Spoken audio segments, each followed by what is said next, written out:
안녕하세요. 공골반야 열애전 제81강 진행하겠습니다. 지난주에 제가 저와 같이 공부하는 분들과 함께 홍천 가리산 관음선언의 그 템플스테이 차원에서 같이 갔다 오는 일정이 있어가지고 영상을 지속적으로 올리지 못했습니다. 일정 자체가 템플스테이적인 차원도 있지만은 어, 여기 관음선언의 그 능조 스님하고 불교에 대한 그 대담, 그러니까 현자 대담이라고 해서 새로운 형식으로 제가 유튜브 제작하는 영상이 구상이 있어가지고 그 첫 번째로 현자 대담으로 해서 그 대담 프로를 제가 만들어서 영상을 올리기 위해서 저 인터뷰하느라고 제가 갔다 와야 됐었는데요. 홍천 가리산 관음선언의 능조스님은 지금 인류 개벽 시절의 수행 도량으로 관음선언을 도량을 숲속 깊이 곳에 수행 도량을 지금 어느 정도 틀을 잡아 놓으셔가지고 여러분들도 심신을 좀 쉬고 또 수행을 하고 싶으신 분들은 절반 그 숙박 시설이 다 돼 있으니까 연락을 하시면은 가서 수행을 할 수가 있습니다. 그래서 이 공울빛 아카데미의 마령 대표에게 연락을 하셔가지고 관심이 계신 분들은 진행을 해보시기 바랍니다. 어쨌든 간에 그 지난주에 이런 일정이 있어가지고 지속적인 영상을 올리지 못해서 호흡이 자꾸 끊어짐.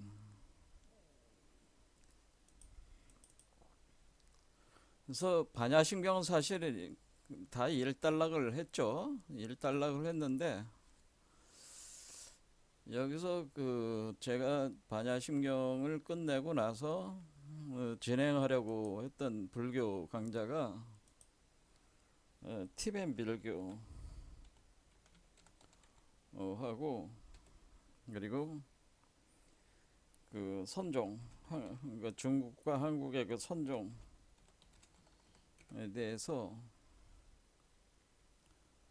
제가 강좌 시리즈를 또 대중적인 강좌 시리즈를 따로 구상을 해서 물론 이 티벳 밀교와 선종에 대한 거를 티벳 밀교는 멤버십 강의로 하고 선종도 선호록 강좌로 해서 멤버십 강좌로 따로 해서 진행하고 있는데 여러분들이 그 멤버십에 가입해야지만 들을 수 있기 때문에 일반 대중들을 위한 그 강좌로 따로 이거를 지금 진행을 하려고 그러니까 요 반화신경 끝나고 이렇게 진행을 하려고 했던 거죠. 그런데 제가 이번에 여기 관음선언에 가서 보니까 아침, 점심, 저녁으로 그 일종의 그 의식이라고 해야 되죠? 제례행위, 제의라고 해야 되나요? 그 제의행위를 하는데 새벽에 일어나가지고 새벽 한 5시부터 하고 또 점심 때 하고 그다음 저녁에 이제 또 하고 3번을 하는데 그때마다 천수경을 그 연불 한다 그럴까 이 진원을 계속 연불을 하면서 이 제의를 그 우리 그 스님께서 이걸 주관을 하시더라고요. 저는 사실상 어떤 종교를 추구하는 사람은 아니기 때문에 사실 어떤 이런 제의에 대해서 좀 제 자신이 좀 거부감이 좀 있습니다. 이거는 불교 제의 행위뿐만 아니라 기독교에서 뭐 하는 이런 뭐 그 뭐 기도를 하고 뭐 이런 뭐 찬송가를 부르고 뭐 이런 것들이 저한테는 굉장히 그 근데 부담스러운 일이거든요. 별로 그런 거를 좋아하질 않아 가지고. 근데 로마에 가면 로마법을 따라야 되니까 어쨌든 천수경 연부를로 이 제의를 주관하시는데 제가 뭐 참여를 할 수밖에 없으니까 같이 이제는 제의에 참여를 했었는데요. 보니까 이 천수경을 그러니까 여기 보면 이제는 이 천수경 우리말 천수경이라고 있는데 이 천수경을 그 거의 모든 절에서 이런 방식으로 아침, 점심, 저녁으로 새벽부터 해가지고 하루에 세 차례를 이렇게 계속 하시더라고요. 그래서 굉장히 우리 그 저 불교를 믿는 분들한테는 굉장히 중요한 그 일종의 그 불교 신자들의 핵심. 그러니까 핵심 제의행위다라는 행위로 이렇게 돼 있어가지고 그래서 이렇게 핵심적으로 이렇게 계속 하루에 이렇게 우리가 이제 뭐 이슬람교도들이 하루에 뭐 4번인가 5번 메카를 향해서 이렇게 절을 하잖아요. 그러니까 이런 거 같이 이렇게 반복적으로 이렇게 하는 것이 어떤 그 종교 조직을 유지하는 어떤 탄탄하게 유지하는 하나의 그 틀이죠.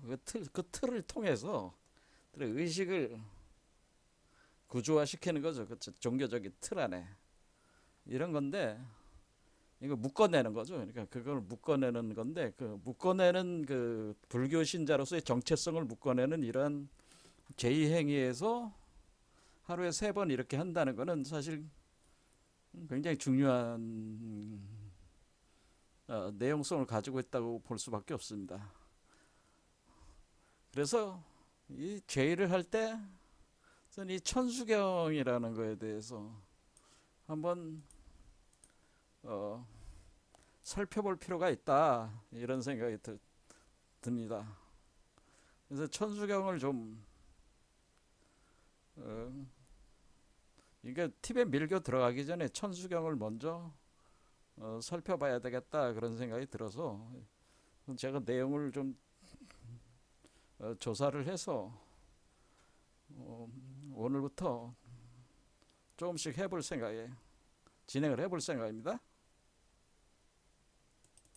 근데 천수경을 이렇게 보면은 사실은 이 밀교적인 요소가 굉장히 이 밀교적 요소가 굉장히 깊게 배어 있다라고 하는 거예요. 제가 그러니까 이 밀교 체계를 들어가기 전에 천수경 공부를 먼저 하는 것이 상당히 의미가 있다. 그러니까 이 천수경 자체가 밀교 경전이라고 하는 거죠. 사실은 이게 천수경이 밀교 경전이라는 밀교 경전의 근거를 둬 가지고 이것이 나온 것이라고 하는 거죠. 그러니까 지금 불교 신자들께서는 잘 모르실 텐데 천수경이 밀교 경전, 밀교의 경전입니다. 그러니까 티벳 밀교에 하고 굉장히 깊은 상통하는 측면이 있습니다.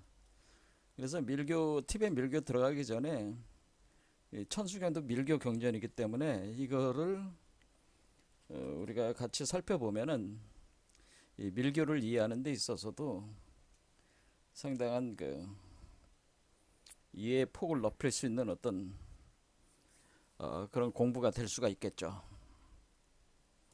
그리고 또 천수경이 또 이제는 어떤 측면이냐면은 천수경의 주인공이 사실은 관세음보살.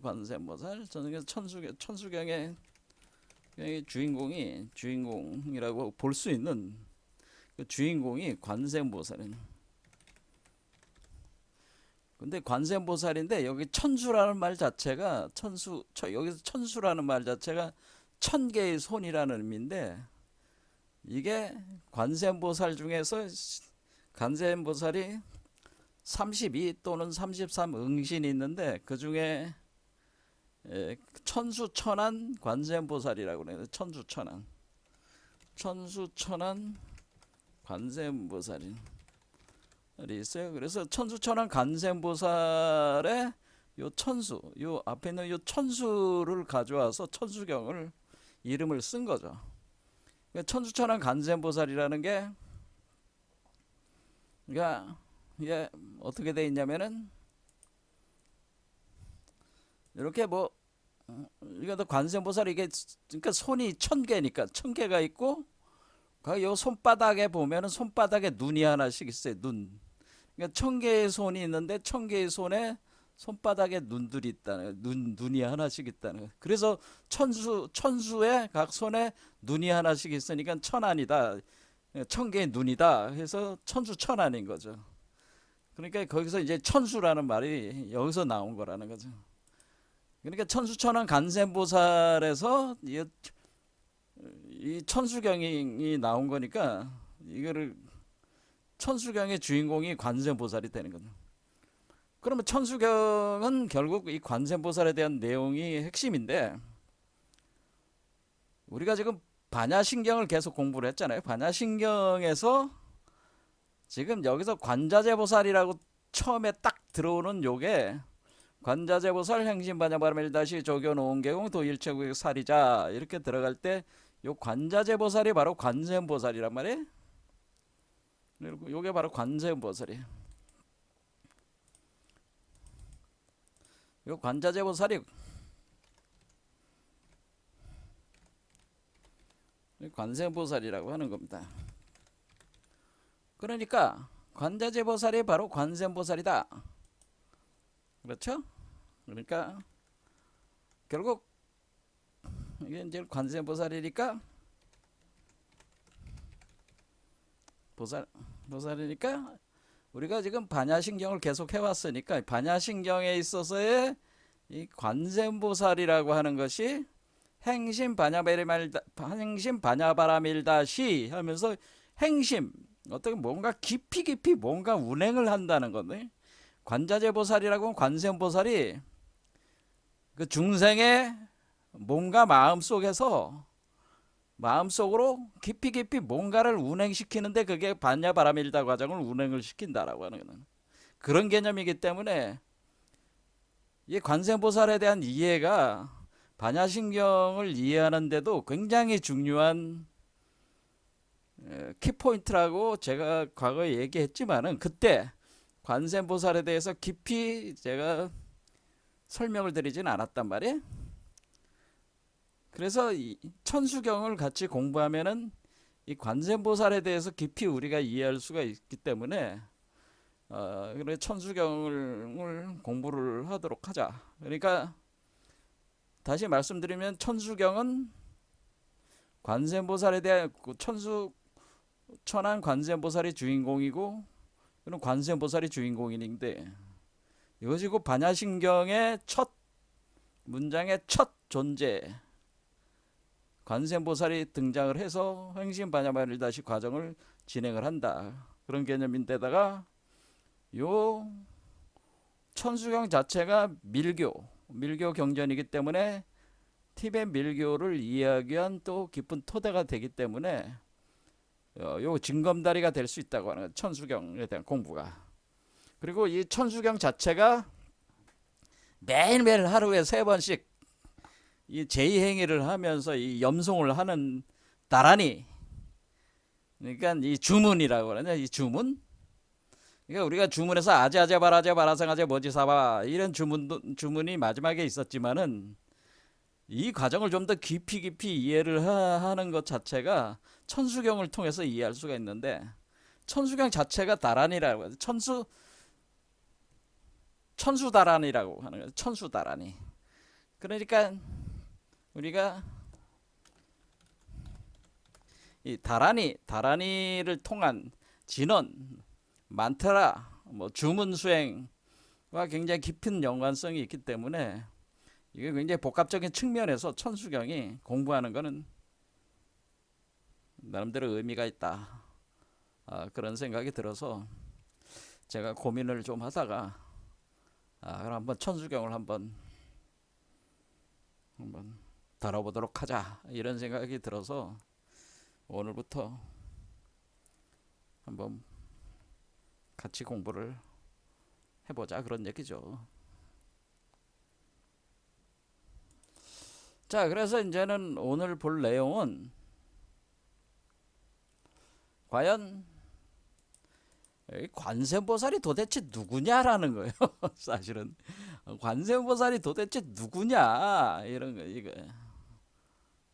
기존에 이 스님들이나 불교학자들이 물론 불교학자들은 공부들을 그런 방면에서 공부를 하시는 분도 있지만은 정말 관세음보살이 도대체 누구냐라는 거에 대한 것이 사실은 이 관세음보살의 정체가 아직 밝혀지지 않았다는 게 굉장히 넌센스라는. 이 관세음보살이 도대체 우리는 왜 그러냐면은 우리가 지금 한국에서 다루고 있는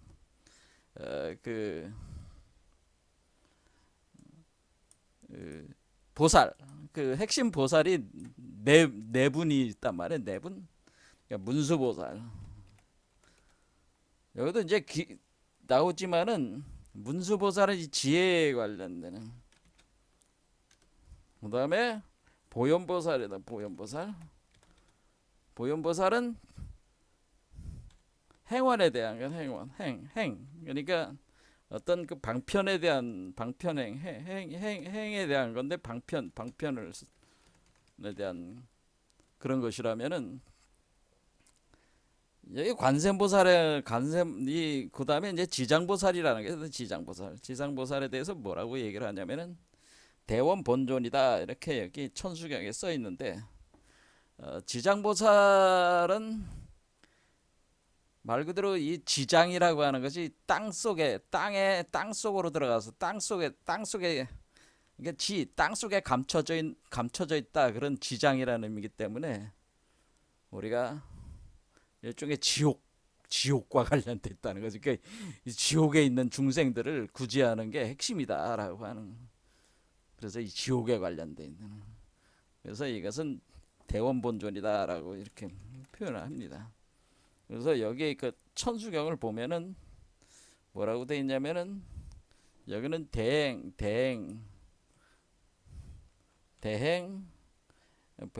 보현보살, 그 다음에 대지혜,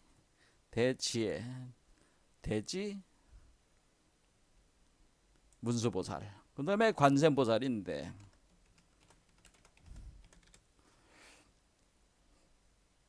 그래서 이 관세음보살을 뭐라고 하면 대비라고 해서 이거는 대비.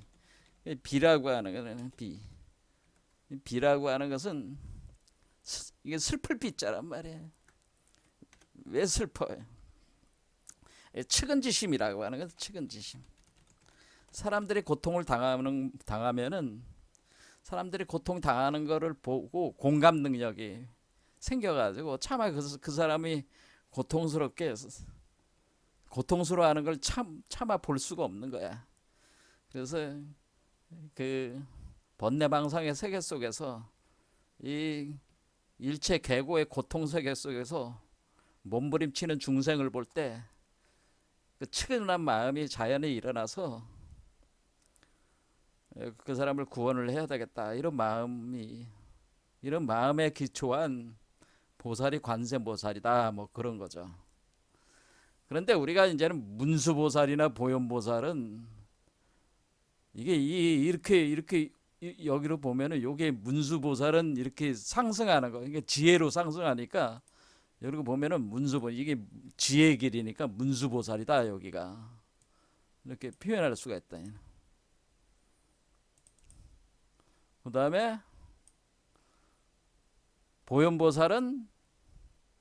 문수보살은 이 지혜와 관련된 거고 보현보살은 뭐예요? 지혜로 성취된 그 이제 불보살이 된 존재가 이 세상을 향해서 구체적인 어떤 행, 보현행이라고 그러죠. 보라는 게 넓게 널리 이렇게 그 넓을 보자니까 이렇게 널리 이렇게 사람들을 이렇게 변화시키는 어떤 방편에 대한, 이것도 역시 자비심이 기초를 하겠지만은 이걸 어쨌든 이런 주로 방편적인 어떤 이런 행법에 대한 거를 우리가 보현보살이다라고 하는데, 그래서 이렇게 볼 수가 있다는 거죠.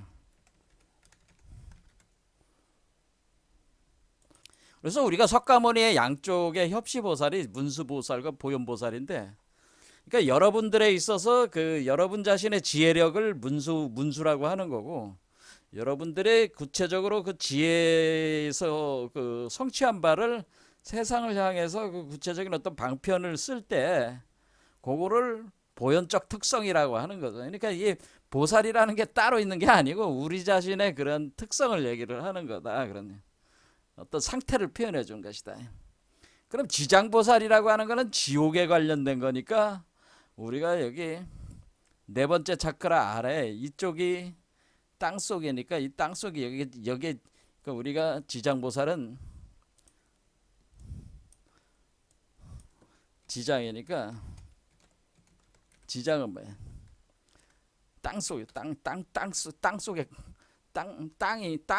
속에 감춰져 있다. 그러니까 땅이니까 땅 속이니까 지장. 그러니까 요 지장은 아래쪽이 되겠죠. 땅 속에 감춰져 있는 땅 속, 이 지옥. 여기 지옥이 요 땅 아래에 감춰져 있잖아요. 그러니까 여기가 지옥이란 말이에요. 여기 이게 우리의 의식 수준으로 보면 여기가 지옥 세계니까 지장은 아래쪽이라는 걸 알 수가 있다. 그런 얘기입니다. 그러면 관세음보살이라고 하는 것은 뭐냐 이거죠. 우리가 문수보살은 정확하게 그 연원이 우리는 불교 자체에 있기 때문에 알 수가 있고, 또 지장보살도 지장보살이 된 분의 이름이나 이런 게 다 정확히 이름이 있으니까 알 수가 있단 말이에요. 그 연원을 알 수가 있는데, 도대체 이 관세음보살이 누구냐라는 거, 관세음보살이 누구냐에 대해서는 알 수가 없어요. 왜 알 수가 없냐 뭐 이렇게 얘기들 하겠지만은 구조적으로 어디다 놓기가 힘들어요. 관세음보살이라는 거는. 그러니까 우리는 문수는 상승, 보현은 하강, 지장은 몸 아래, 관세음보살은 몸 위인가? 그것도 아니에요. 구조로 볼 때. 그러면은 관세음보살이 누구냐 이러네. 관세음보살이 어디서 등장한 거냐 도대체. 이거 미스터리란 말이야. 관세음보살의 미스터리란 말이야. 관세음보살의 이름이 아발로키테 슈바라라고 합니다. 아발로키테 슈바라라고. 근데 아발로키테 슈바라라고 하는 이 존재 자체가 어디서 나오는 거냐? 자료가 없어. 그런데 이게 우리 한국의 한국 사원의 절 사원의 70%가 관세음보살과 깊은 연관이 있는, 관세음보살과 깊은 연관성을 가지고 그 절 자체가 어떤 추구하는 어떤 그런 것들이 엮여져 있단 말이에요. 그런데 그러니까 한국인들에게 있어서 심성에 가장 깊이 매일매일 천수경을 독송하고, 그러니까 연불 하고, 제가 지금 갔다 온 여기도 뭐해? 이분도 지금 스님께서 관음선언이라고 했잖아요. 관음선언. 이게 관세음보살 즉이잖아요. 모시는 거잖아요. 가보면은 관세음보살을 모시고 있단 말이야, 실제로. 그러니까 이렇게 이 선원들이나 절이나 사원이 이런데 70% 가까이가 그렇다는 거지. 그런데 보면은 관세음보살이 누군지를 모르겠다는 거지. 이게 미스테리라는 거지. 미스테리다. 미스테리. 제가 볼 때는 불교의 최대 미스테리 같아. 불교 사유나 뭐 어떤 그 불교에서 최대 미스테리 인물이 관세음보살이라는 도대체 이 존재가 이 인물이 관세음보살이 도대체 이 존재가 누군지를 모르겠다 그런 얘기입니다. 그러니까 우리 한국에 있는 절에 있는 스님들이나 뭐 학자분들도 그렇고 이런 부분들에 대해서 깊이 좀 생각을 해가지고 이것을 좀 밝혀가지고 그러니까 알려주는 사람이 거의 없다 이거. 있으신 분이 있긴 있는데 잘 모른다 이거지. 그럼 그분도 지식적으로는 있긴 있는데 한국 사람들 그런데 좀 관심을 깊이 해서 이렇게 이해시키는 그게 많이 부족하다 제가 볼 때는. 근데 관세음보살이 참 미스테리하다 그러면서 이 천수경의 주인공이 관세음보살인데 오늘 관세음보살의 도대체 누군지 모른다는 거에 대한 이 미스테리 이거래. 그럼 스님들이야 그러겠죠. 뭘 그런 걸 알라고 그러냐. 그냥 있으니까 있는 거지 뭐 그거 뭐 알라고 그래 그런 게. 뭐 대개 이런 태도들이죠. 불교를 하시는 스님들도 이런 공부들을 별로 안 하시는 것 같아. 이런 분야 이런 공부들을 별로 안 한다. 의문을 안 갖는 것 같아. 제가 의문들을 안 갖는다 이거예요. 그런 고민의 흔적이 없다 그런 의미입니다. 제 말이 맞는지 모르겠지만 제가 볼 때는 그렇다 그런 겁니다. 관세음보살이 누군지 몰라. 도대체 누군지 모르겠어요. 그런데 한국의 70% 절이 다 관세음보살 신앙하고 딱 깊은 관계가 있고 매일매일 그걸 가지고 천수경을 매일매일 천수천음 관세음보살이라는 걸 가지고 매일매일 하루에 3번을 우리가 이슬람 교도들이 무슬림들이 메카를 향해서 하루에 5번이가 이게 절을 하듯이 매일매일 그 끊임없이 하는데 그걸 가지고 하는데 정작 그 실체를 모르겠다라고 하는 건 뭐 누가 아시는 분 있으면 좀 가르쳐 주셔. 그런 얘기입니다. 그래서 제가 가설을 세울 수밖에 없죠. 그렇죠. 가설을 세워서 근데 가설을 세우는데 이 관세음보살이 누구냐라는 거에 대한 가설을 세우고 여기서 관세음보살이 32명의 또는 33명의 이름들이 나오는데 그게 다 화신들이란 말이에요. 화신의 형태란 말이에요. 그래서 그 관세음보살의 그 화신 또는 응신의 그 형태 자체가 나오는데 그 핵심적인 그 응신의 형태들을 가지고 그 형태가 바로 이 관자재보살 행심의 메커니즘을 표현해 주는 것이다 그런 겁니다. 요게 이제는 그런 게 나와요. 여기 그 천수경을 보면은 제가 이제 천수경 그 뭐야 예 여기에 그 천수경 한번 여기 고고부를 관세음보살에 나무 관세음보살 마살, 나무 대세지보살 마살, 나무 천수보살 마살, 나무 여의론보살 마살, 나무 대륜보살 마살, 나무 관자재보살 마살, 나무 정치보살 마살, 나무 만월보살 가살 마살, 나무 수월보살 마살, 나무 군다리보살 마살, 나무 11면보살 마살, 나무 제대보살 마살, 나무 본사 아미타불.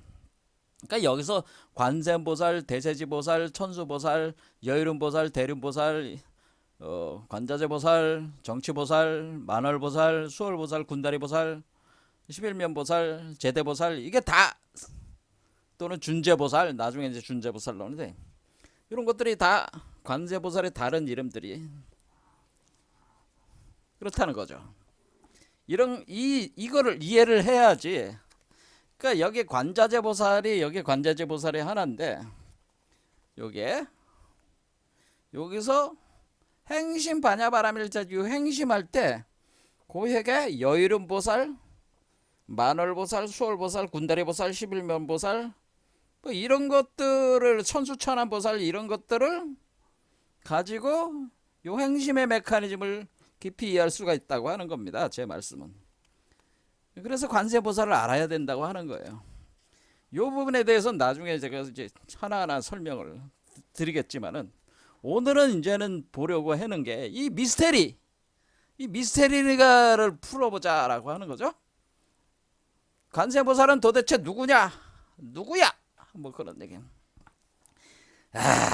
참 어렵다 어려워. 이런 거를 사실 스님네들이 하고 불교 그 학자들이 해야 될 일이지. 저 같은 사람이 나서서 이거를 지금 이런 것까지 해야 되니 참 이렇게 공부들을 안 하시나 이런 생각이 드는 거죠. 이런 가장 기초적인 의문조차도 갖지 않는다면은 불교가 과연 어떻게 보면은 뜬구름 잡는 얘기들만 그렇게 하면서 맨날 공이 뭐 어쩌니 그런 얘기를 하면서 실제로 매일매일 하는 그 연불에 대한 깊은 이해가 없어. 그러니까 이게 뭐 하자냐, 뭐 하자는 거냐, 뭐 이런 거죠. 뭐 하자는 거야 도대체, 뭐 이런 겁니다. 이거 어떻게 설명해야 되나요? 너무 어렵습니다. 솔직히 제가 의문을 던졌지만은 너무 어렵습니다. 제가 세운 가설은 이렇습니다. 원래 이 관세음보살은 아발로키테슈바라라고 합니다. 아발로키테슈바라. 왜 아발로키테슈바라라고 했느냐? 이게 산스크리트인데 뭔가 의미가 있겠죠. 자, 그런데 아발로키테슈바라가 무슨 말인지 안 나와 있어. 그러니까 그런데 뭐냐면은 이제는 미니식이라는 분이 자료 조사한 거 보면은 우리가 아발로키테슈바라라고 하는데 우리가 이거를 알아야 된다는 거죠. 뭐냐면은 이 불교라고 하는 거가 원래 불교가 나온 것이 어래요. 인도잖아, 인도. 인도 북부에서 나오거든. 인도 북부의 네팔 그 남부 쪽에서 시작된 게 그거잖아요. 그런데 불교가 출현을 하면서 그때 당시에 인도의 종교의 그 주 계급이 바라문들이었죠. 바라문. 그렇죠. 여러분들도 아시다시피 인도는 그 신분제가 있어가지고 굉장히 복잡하잖아요. 그런데 크게 네 개로 구분을 해가지고 바라문, 뭐 크샤트리아, 그렇죠. 뭐 수드라, 뭐 이런 그 뭐야, 맨 마지막 불가촉 천민 뭐 이런 건데 굉장히 네 개지만은 그 종류는 많죠. 또 세부적으로 들어가면은. 근데 이 그 종교적인 모든 그 사유와 제의를 담당했던 사람들이 바로 바라문들이다. 브라만이라고 그러네. 바라문들이라고 그래. 바라문. 그러니까 불화를 바라로 발음하니까 바라문이라고 하는 것도 이게 브라만들이었죠. 브라만들. 이 브라만들이 주로 자신들의 그 권위를 이렇게 세울 때 주로 뭐를 많이 가지고 이 사람들이 한 행위가 이 사람들이 그 베다 철학을 기준으로 많이 베다 철학이 있고 그다음에 그 뭐 마하바라타라든가 뭐 라마야나라든가 이런 서사시 같은 것도 있어가지고 뭐 그걸 가지고 뭐 여러 가지 개념들을 다 추출을 해가지고 사유 체계를 만드는 거죠. 그다음에 이 사람들이 하는 게 베다 철학 왜 이제 제의 행위를 제의. 그러니까 우리가 이제는 기독교에서도 유대 저기 성전에 가면은 뭐 솔로몬 성전이다. 그럼 거기서 가면은 거기에 뭐 소나 양이나 뭐 비둘기를 잡아다가 딱 그 희생제의를 하는 거죠. 희생제의. 보통 불에 태우거나 번제 같은 걸 지내. 이런 제의 행위들을 한단 말이에요. 그게 제의죠, 제의. 제의. 그리고 그다음 또 뭐가 있겠어요? 이 사람들이 또 많이 한 게 뭐냐면 진언을 했다. 진언. 그러니까 우리가 지금 하는 이 진언, 이 만트라, 이 연불하는 거는 사실은 이 바라무는에서로부터 이게 기원하는 겁니다. 이게 다. 예. 그다음에 여기서 이제는 나오는 게 이제는 명상 같은 것도 여기서 이제는 또 나오는 거고 그런 거죠. 이제는 아무튼 이런 것들이 이제는 베다 철학에 기초를 해가지고 각종 그 제의 행위를 하거나 진언을 외우거나 뭐 이런 것들을 할 때 또는 명상을 하거나 그런 여러 가지를 통해 가지고 어떤 그 자신들이 추구하는 어떤 그런 신과 신, 그러니까 일종의 신이죠. 최고 신과의 어떤 교감 같은 걸 이제 하는 거죠. 그게 이 당시에 이제 그 종교적인 그 어떤 그 철학이나 그 어떤 그 양식이 그렇다고 하는 거죠. 그런데 이제는 그 석가모니가 이때 출연을 한 거 아니겠습니까? 석가모니가 곧다마 실다다가 딱 출연을 해가지고 실다다가 딱 출연을 해가지고 이때 뭐냐면은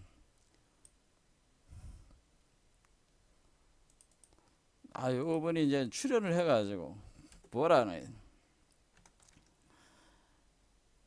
그때 당시에 이제는 이 당시에 이제는 이 그 보통 이제 카스트 제도에 의해 가지고 우리가 이제는 좀 전에 말씀드린 대로 그게 뭐 카스트 제도 이렇게 해가지고 사회 계급이 있어가지고 브라만, 크샤트리아,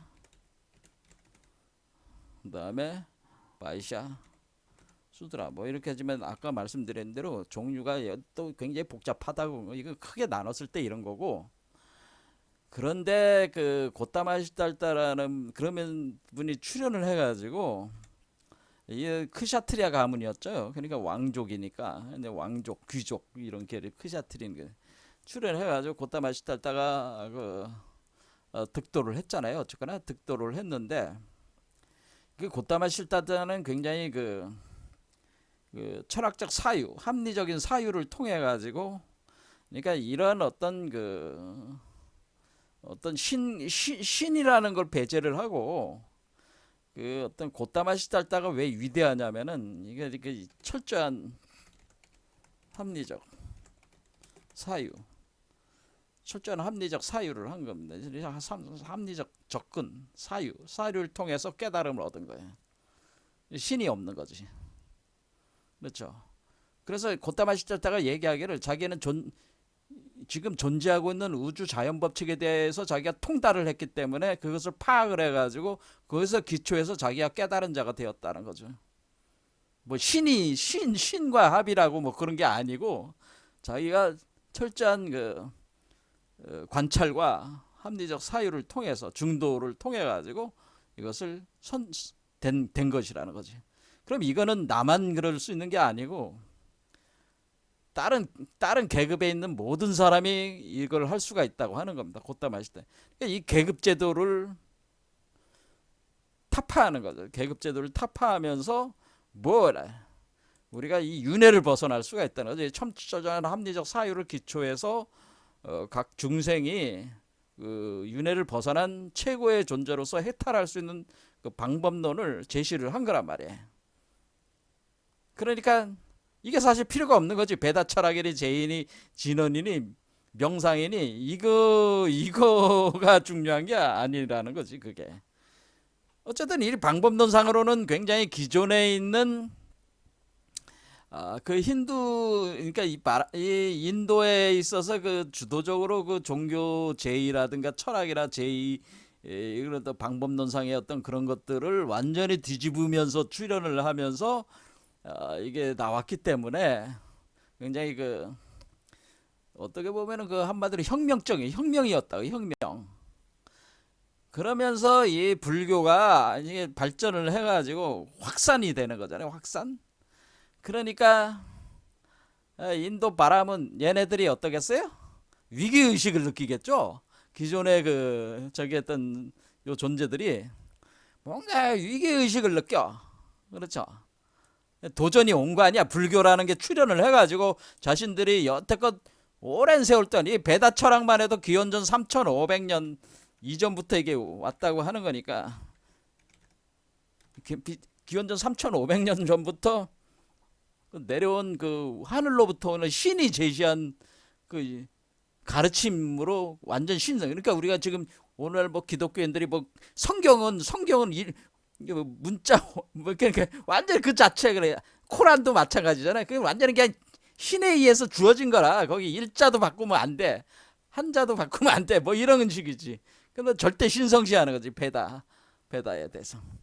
그런데 그런 걸 다 뒤집어 엎어버리고 철저한 인간의 그 합리적 사유에서 한마디로 인간 중심으로 이 체제를 바꾼 거죠. 신 중심이 아니라 지금 고타마 시달다는 완전히 혁명적으로 이 인간 중심으로 이 완전히 바꾼 거야. 그 우주의 이치를 인간이 스스로 깨달아 가지고 한마디로 절대 경지에 도달할 수 있다고 하는 것을 파악을 해가지고 가르친 거란 말이야. 그러니까 이게 그 기존의 그 한마디로 엄청난 그 충격파를 던지면서 여기서 이제 정치 그 뭐 우리가 당시에 그 유명한 그 왕들 뭐 그때 이제 제국 이렇게 유명한 그 왕 있잖아요. 자 갑자기 아쇼카 왕이죠. 아쇼카 그런 사람들이 이제는 그 불교를 지원하고 그러면서 불교가 굉장히 빠른 속도로 확산을 했단 말이야. 그러니까 이렇게 오니까 뭐 어때? 여기서 이제는 저항이 일어나는데 저항이 일어나면서 저항이 일어난다는 것보다도 뭔가 이게 충격이 오니까 이걸 재정립을 해야 되잖아요. 그래서 인도 육파 철학이라고 해서 그러니까 기존의 이 인도 바라문 계열에서의 이 사유 저기 틀에 있었던 사람들이 인도 육파 철학으로 자신의 철학을 불교로부터 자극을 받아가지고 자기신의 철학을 다시 재점검을 하고 재구조화를 해가지고 야 불교가 이렇게 우리를 갖다가 앞서가고 있으니까 우리 뭐야 굉장히 충격을 받았으니까 우리 안에 그런 게 없냐 이거지. 우리가 불교보다 우리가 약하냐 이거야. 그게 아니다. 우리 베다 안에 그런 요소들이 있다. 그러니까 불교를 능가할 요소들이 있다. 뭐 그런 걸 찾아가지고 나름대로 그 육파 철학이라는 걸 만들었. 그래서 육파 6개의 파로 주로 크게 나눠서 육파 철학이 등장을 하게 되는 겁니다. 바이샤 그리고 바이쉐시카 니아야 상키야 요가 그 다음에 미맘사 또 뭐 하나 있을까요? 베단타 철학이다. 이렇게 나오는 겁니다. 그렇게 나오면서 베단타 철학의 베단타는 뭐냐? 베다의 끝이다 그 얘기야. 이 얘기는 뭐냐? 베단타는 그러니까 요게 육파야 육파. 그래서 바이세시카 니아야는 이 물질주의적 철학 체계로는 샹캬와 요가는 몸에 대한 수행. 우리로 따지면 뭐 동양에서 우리로 따지면 선도 수행하는 선도 신선되는 수행 그런 게 이제 이 샹캬 요가 철학이라는. 그 다음에 이 미맘사 베단타는 철저한 그 철학적 사유책이었다. 이게 미맘사 베단타. 근데 미맘사가 이제 베단타 이제 흡수, 요게 하나가 되는 거죠. 미맘사가 흡수가 돼가지고 이제 베단타로 이제 그러니까 요게 하나, 요게 두 개씩 묶이는 거야, 이렇게. 그러니까 요가는 어떤 요가적인 수행이지만은 그 이론적 기초가 상키아로부터 온 거고 이런 식으로 이 두 개씩 하나의 묶음이 돼 버립니다. 그래서 이렇게 된 거죠. 이렇게 해서 해가지고 되니까 이제는 예, 이렇게 하면서 시간이 흘렀어요. 세월이 흐르니까 이제는 이슬람교가 이제는 들어오기 시작하는 거죠. 이슬람교가 들어오면서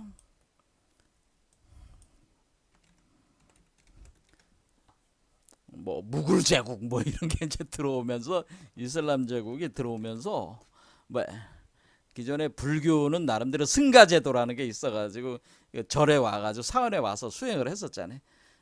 그러면서 이슬람 제국이 그런 절이나 이런 사원을 파괴를 시키고 그리고 불교가 약점이 뭐였냐면은, 이 불교가 어떻게 갔냐면, 이 불교가 점점 공부가 깊어지면 깊어질수록 이 승가 위주의 그 뭐야, 그 대중과는 괴리된, 그러니까 이때 이슬람 제국에 이슬람교가 들어오고 그 다음에 대중과 괴리된 뜬구름 잡는 한마디로 무슨 뜬구름 잡는 사유, 그러니까 맨날 뜬구름 잡는 얘기들만 하고 있다 이거야. 불교가 사유 논쟁 뭐 이런 거지. 그러니까 대중들에게는 뭐야, 아무런 쓰잘데기 없는 뜬구름 잡는, 자기들끼리 놓는 승가제도가 그런 거지. 승가제도. 그 사원에서 그 한마디로 머리 깎고 모여 있는 놈들이 지들끼리만 가지고 놀고 있다 이가. 지들끼리 그냥. 그러니까 대중들은 완전히 괴리되고 이슬람 제국은 들어오고 압박이 있는 와중에 불교가 여기서 소외감을 느낀 대중들이 어리로, 이 대중들을 기존의 불교가 다시 흡수를 하질 못하고 이 대중이 어떻게 대중이 논쟁으로 빠지면서 대중은 이때 이제는 육파 철학에 기초한 힌두교가 등장하니, 기반한 힌두교가 본격적으로 정의는, 그러니까 그 이전에는 베다 철학이라고 봐야 되고, 이때부터 이제 힌두교가 나오면서 힌두교로 대중들이 흡수를 하기 시작하는 거지. 뭐 불교에서 충족시켜주지 못하는 대중의 욕구를 힌두교 쪽에서 그것을 다시, 그러니까 여태가 뭐야? 여태가 저 불교에 밀리고 있었던 그 육파 철학, 그러니까 이 베다 계통의 그 사유와 수행 체계에서 여기서 불교를 넘어서기 위한 끊임없는 노력을 통해서 일반 대중들을 다시 끌어온 거지, 힌두교 쪽에서. 그러면서 그 최후의 사원인 그 유명한 사원이 있어요. 나란샤 대학인가? 그 대학이 있는데, 그게 불교 사원이 14세기 중반인가 완전히 파괴가 되면서 불교가 인도에서 사라지는 거지. 그러면서 그 자산, 그러니까 인도의 불교는 어디로 가냐면은, 그러니까 거기 밀려서, 인도에서 밀려난 불교는 8세기부터 서서히 티벳으로 이동하기 시작하는 거예요. 티벳으로. 8세기부터 서서히 티벳으로 이동해서 14세기 중반까지 티벳으로 다 넘어가는 거예요. 그러면서 이렇게 인도 불교는 다 망해버렸어요. 그러니까 여러분들이 가면 인도에 이제 불교의 흔적도 이제 없고, 이제 뭐 요즘 뭐 다시 꿈틀거린다고 하지만은 어쨌든 이거는 엄청난 또 사건이죠, 이렇게. 그래서 티벳 밀교가 이길 기초를 해가지고 인도의 후기 불교를, 인도 후기 불교를 계승한 게, 인도 후기 불교 계승한 것이 티벳 밀교다 이거야. 그리고 기존의 민중들을 다 어디서 가져간 거야? 이 힌두교 쪽에서 다 흡수해 간 거야. 그런데 요 사이에 뭐가 있었냐면은, 이런 8세기부터 계속 이런 어떤 그 일반 그 인도인들의 그 대중들의 그 어떤 거를 그 흡수해드리기 위한 각고의 노력을 안 한 거는 아니란 말이야. 그 불교에서도. 그래서 불교에서 뭐를 했냐면은, 이 그러니까 기존에 이 인도 이 베다 철학이나 그러니까 여기 뭐 진원, 명상, 요런 것들을 가져오는 거예요. 요런 것들을 불교에서 가져와 가지고 어쨌거나 살아남으려고 인도에서도 살아남아 보려고 마지막까지 노력을 했단 말이야, 불교에서. 그 흔적이 여기에 남아있다, 그런 얘기입니다. 이게 바로 관세음보살이라고 하는 이 신앙 자체가, 관세음보살이라고 하는 이 자체가 이 불교 쪽에서 힌두교적인 요소를 흡수를 해가지고 계속 존속하려고 하는 몸부림 가운데서 출현하는 것이 바로 관세음보살 신앙이다. 이렇게 볼 수가 있다고 하는 겁니다. 제 생각은 그렇다고 하는 겁니다. 그런데 궁극적으로는 그 불교는 오히려 밀려나고 티벳으로 넘어가게 되고, 결국에는 인도 쪽에서는 육파 철학에 기초해서 베단타에서 여기서 비슈누, 시바, 뭐 샥티, 뭐 이와 같은 신에 관련된 그 대중들에게는 그게 더 와닿는 거기 때문에 그 바뀌는 거죠. 이런 식으로 해서 오늘날 이제 힌두교까지 오늘날 인도의 그 힌두교가 이렇게 번창을 하게 된 거죠. 자, 이렇게 하면서 우리는 여기서 제가 이제 말씀드리고 싶은 것은 그러니까 우리가 이 불교하고 이 인도의 그 베다 철학 체계하고는 끊임없는 그 경쟁 관계에 있었고, 그리고 서로가 서로에게 자극을 주면서 서로가 서로의 요소를 흡수를 하려는 노력이 있었다고 하는 거예요. 그래서 그것은 뭐냐면 인도 대중의 그런 어떤 그 심리적 욕구라고 하는, 그 심리적 욕구라든가 그 어떤 문화적 요소들을 통해서 인도 대중들을 좀 더 효과적으로 이렇게 하기 위한 나름대로 그 노력들이 있었다고 하는 겁니다. 그 중에 하나가 이제 관세음보살 신앙이 바로 그러한 노력의 결과로 불교에서 이 관세음보살 신앙이 떠오르게 되는 그 배경이 된 것이다. 이렇게 본다고 하는 거죠. 그러면 이제는 질문을 이제 대답을 하려면은, 그럼 관세음보살이라는 게 도대체 누구냐? 이제 이거에 대한 이제는 관세음보살은 누구냐?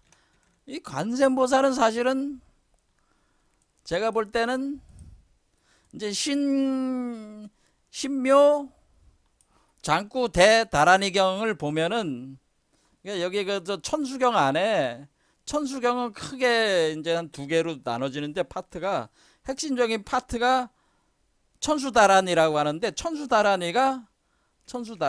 천수다란이라고 하는 그것이 신묘 장구 대다란이라고 하는데, 신묘 장구 대다란이를 이렇게 보면은 여기에 이제는 신묘 장구 대다란이 이렇게 읽어보면요, 제가 보겠습니다. 뭐 나몰라다야 따라야야 나망갈야 바로기제 세바라야 모지사다바야 마사다바야 마가로니까야 옴살바바 예수 따라라가라야 다사명, 뭐 이런 식으로 쭉쭉쭉 이렇게 이런 식으로 하는데, 이게 그냥 이게 산스크리트잖아 이게. 그런데 원래 이 산스크리트로 돼 있는 이거를 이렇게 민희식이란 분이 이렇게 이제는 그걸 이제는 파악을 해보면은, 파악을 해서 이제는 그 책으로 낸 게 있는데, 거기 보면은 이 다란이 내용이 사실은 시바신 더하기 비슈누신의 그 등장, 여기 비슈누신의 내용이다라고 하는 게 사실은, 그러니까 신묘장구 대다란이의 다란이 내용 자체가 시바신과 비슈누신의 내용이야 이게.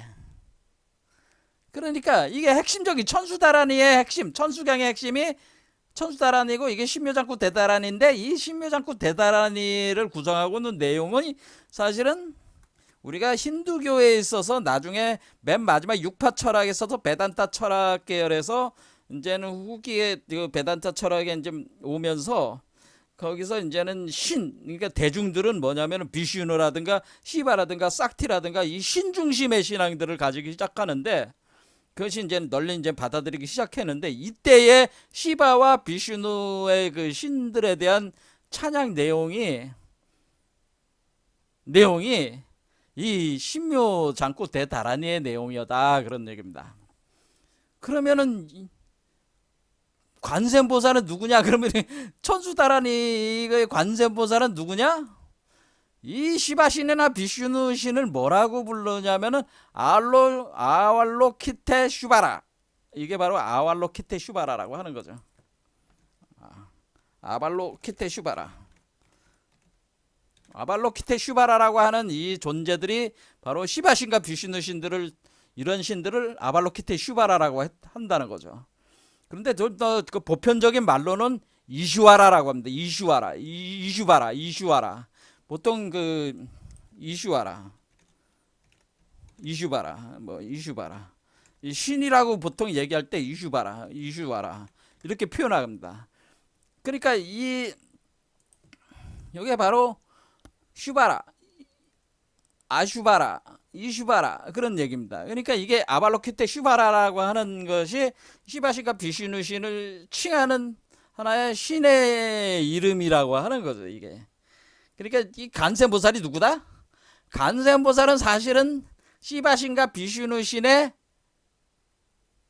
융합체다라고 하는 거예요. 제가 제 얘기가 드리고 싶은 거는, 관세음보살은 사실은 힌두교 간센보살의 기원은 따지고 보면은 비슈누와 시바의 융합한 신의 형태다. 원래 힌두교에서는 트리무리티라고 해가지고 브라마, 비슈누, 시바를 같은 신으로 봅니다. 근데 이제 역할에 따라서 나누는 건데, 결국 여기서 나오는 두 존재, 비슈누와 시바에 대한 내용이 주로 나오기 때문에 비슈누와 시바의 융합한 신의 형태를 표현해 준 게 관세음보살의 기원이다, 그런 얘기입니다. 이해 되시겠죠? 그래서 관세음보살의 기원은 사실은 비슈누와 시바.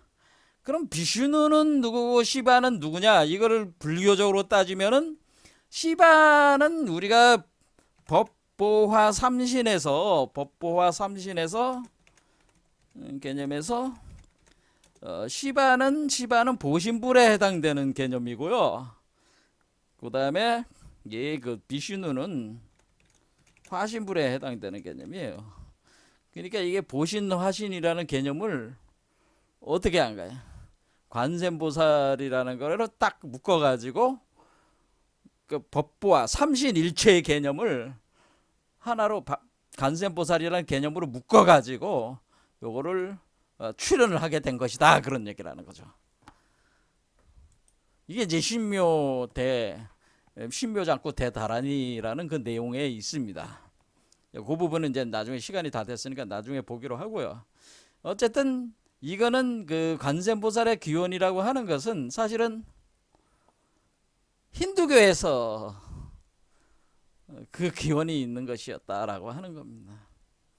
그러니까 이미 용수 이후에, 나가르주나 용수와 그 다음에 무착세친의 유식학 중간, 그 다음에 이제 중간 유식학 이후에 그 대중의 요구, 그러니까 인도 대중의 그 어떤 상황에서 그런 어떤 육파 철학과의 경쟁 관계 속에서 불교 쪽에서 적극적으로 힌두교적인 요소를 받아들이면서 진언이라든가 이런 제의들을 받아들이기 시작하는데, 그것이 밀교로 발전하는데, 그 과정에서 이 진언, 다라니 수행, 다라니에 대한 이런 개념들이 힌두교 쪽에서 들어오고, 거기서 비슈누와 시바의 융합체로서의 관세음보살 신앙이 본격적으로 사실은 불교적인 그 개념으로 틀을 잡게 된 것이다. 이것이 제 그 기본 가설이라고 하는 거죠. 자, 오늘 여기까지 하겠습니다. 감사합니다.